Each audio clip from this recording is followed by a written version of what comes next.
All right, I have a really low interest rate, so how do I get into my next house, but I don't want to lose my house because I have a 2.5% interest rate, right? Is that a lot of you guys right now? Well, I'm Addie Jacobs with Addie Jacobs Real Estate, and I'm with Yasmeen with My Mortgage. And a lot of people have this question, like, I don't want to live in my house any longer and I want to move. So what do? I don't want to lose that 2.5%. Right. I want to get in another house. Like, Yeah. how strategically can this happen? I don't want you to lose that 2.5%. No. I think it's beautiful. It would break my heart if you did.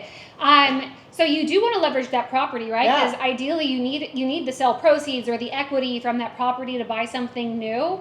And at that point, the best way to go about it is by getting a home equity line of credit, aka a HELOC.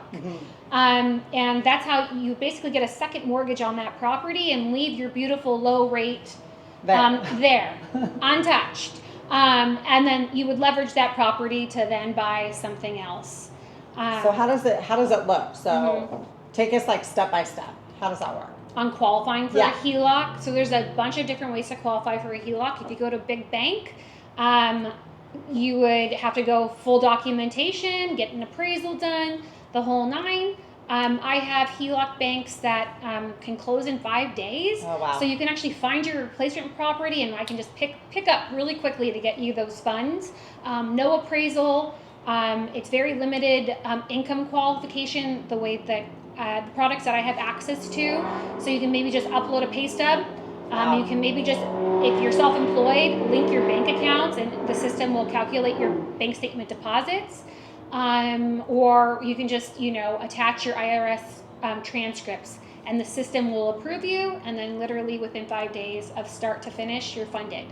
So it's easy, but I'll guide you in the right direction depending on, how much time we have and, what we're trying to get out of the property.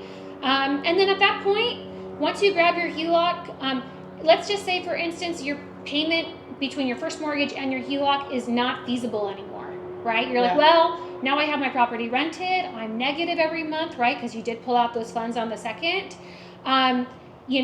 At that point, you kind of just go, okay, well, I already got my other property. I got my property I want to be in. And you kind of just look at your rental income, right? And go, is it worth hanging on to, or should I sell? Or should I sell now?